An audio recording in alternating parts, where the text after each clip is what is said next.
Cheguei finalmente ao final de Guerra e Paz. Este é um daqueles livros que estão no top dos nossos preferidos e por isso com certeza que irei reler um dia.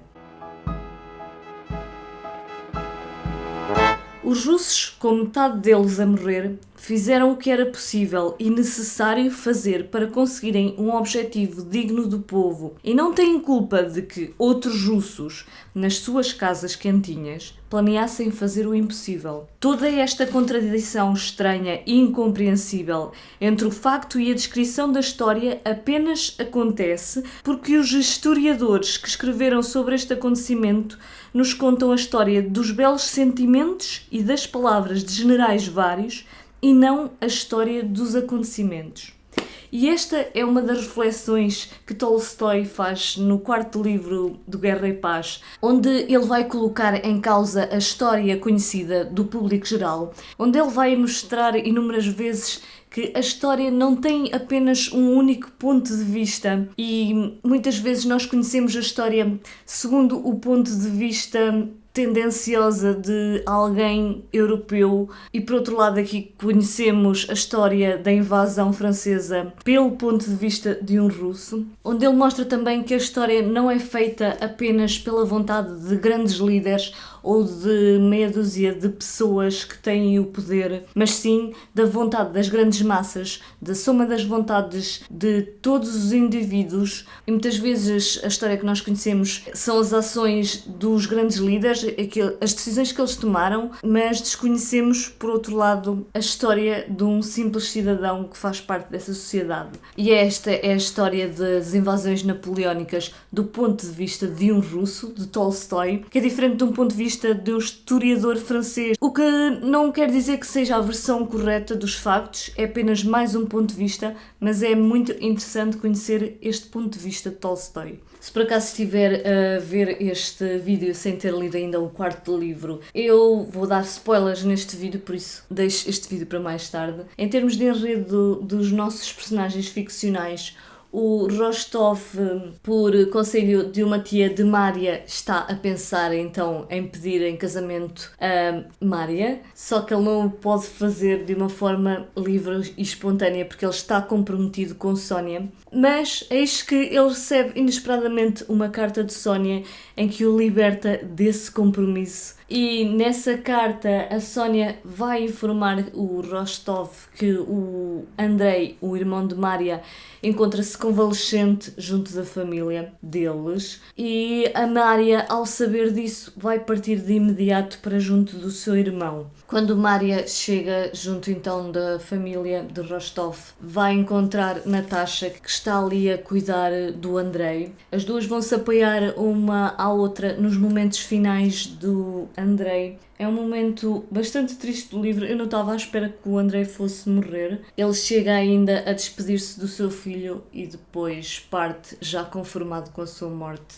Enquanto isso, o Pierre, se bem se lembram, no final do terceiro livro, ele tinha sido preso pelos franceses por terem-no confundido com um dos incendiários de Moscovo, que não correspondia à realidade, porque Moscovo, no estado em que estava, praticamente abandonado pela população russa, e sendo as casas todas praticamente feitas de madeira, era quase inevitável que Moscovo ardesse, mas o que é facto é que realmente Pierre é então preso pelos franceses e há um momento aqui no quarto livro em que Pierre praticamente está para ser fuzilado a seguir a outros prisioneiros também que estão ali com ele e eu pensava mesmo que ele não tinha mais salvação, chegou ali ao último momento e de repente ele é por algum motivo mantido vivo. E Tolstói, em relação a Moscovo e ao exército francês, em relação ao próprio Napoleão, faz aqui umas críticas muito severas e engraçadas, porque os próprios franceses ditaram a sua sorte. Quando eles estão em Moscovo, eles vão saquear a cidade toda e vão acabar com os mantimentos que existem na cidade. E, entretanto, o inverno russo chega, eles estão ali em Moscovo, não têm mantimentos, não têm como se manter ali em Moscovo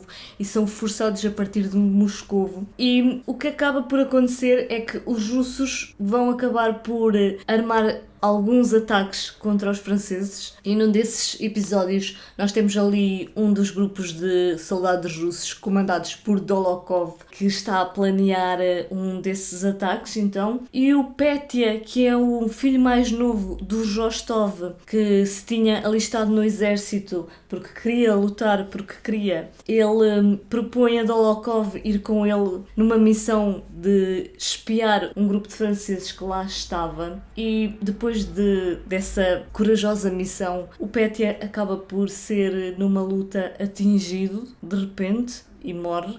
Outra personagem que também morre neste quarto livro, que eu não estava nada à espera, é a Helene, a mulher de Pierre. O Pierre, a uma dada altura, é libertado pelos russos e Helene, nessa fase, vai andar indecisa entre dois pretendentes que lhe andam ali a fazer a corte. E a Helene arranja uma forma então de desfazer o casamento com Pierre. E o que é certo é que depois dessa corte, a Helene inesperadamente morre com uma doença que não se percebe muito bem qual é. E realmente este quarto livro é sim o mais trágico. Ocorreram então aqui uma série de mortes que... Enfim, a guerra tem destas coisas, não é?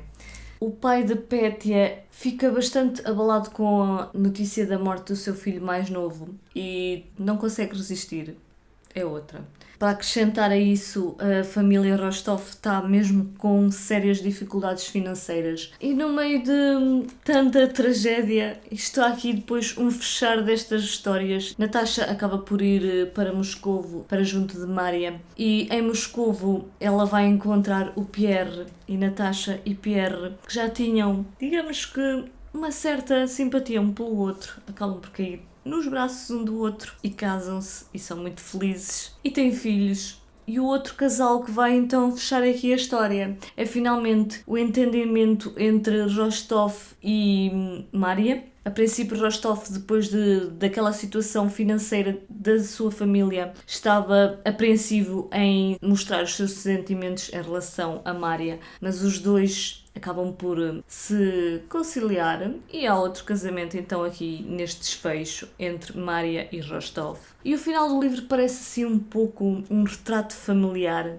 Na parte do epílogo vamos então conhecer um pouco deste ambiente familiar destes dois casais. A par disso vão haver também várias reflexões filosóficas do próprio Tolstói sobre todos estes acontecimentos históricos, acerca da liberdade do homem, o que acabou por ser mais interessante do que o próprio desfecho, pelo menos para mim, destes personagens ficcionais. Em relação às considerações finais do Guerra e Paz, eu coloco algumas questões que aqui respondo. É um livro difícil de se ler? Não. A leitura é muito fluida. Apesar de ser muito extenso, eu passei rapidamente pela história a querer saber o que iria acontecer aos personagens, apesar de ter lido de forma lenta, porque eu intercalei cada um dos livros com outras leituras, porque senti que e assim não foi de todo cansativo desta forma como eu li. Se valeu a pena a sua leitura? Definitivamente sim. Em termos históricos, foi uma leitura muito enriquecedora. Eu que praticamente sabia muito pouco sobre a invasão napoleónica na Rússia, aprendi bastante e de uma forma lúdica. Em termos de enredo, é um enredo complexo, mas que, como eu já disse, agarra bastante o leitor. Os personagens foram bastante interessantes e complexos. Nenhum deles me deixou indiferente e os meus preferidos, principalmente o Pierre e o Andrei. A narrativa e as descrições estão muito bem escritas, principalmente as descrições das batalhas e o nível psicológico dos personagens, e finalmente as fantásticas reflexões filosóficas de Tolstói. Ver este tipo de reflexões num romance histórico que já é tão rico dá de facto ainda mais valor a este romance histórico. E se por acaso já leu esta obra, deixe os seus comentários aqui em baixo acerca das suas impressões de leitura e vou adorar trocar umas impressões consigo. Tenham o resto de uma excelente semana, boas leituras e até ao próximo vídeo.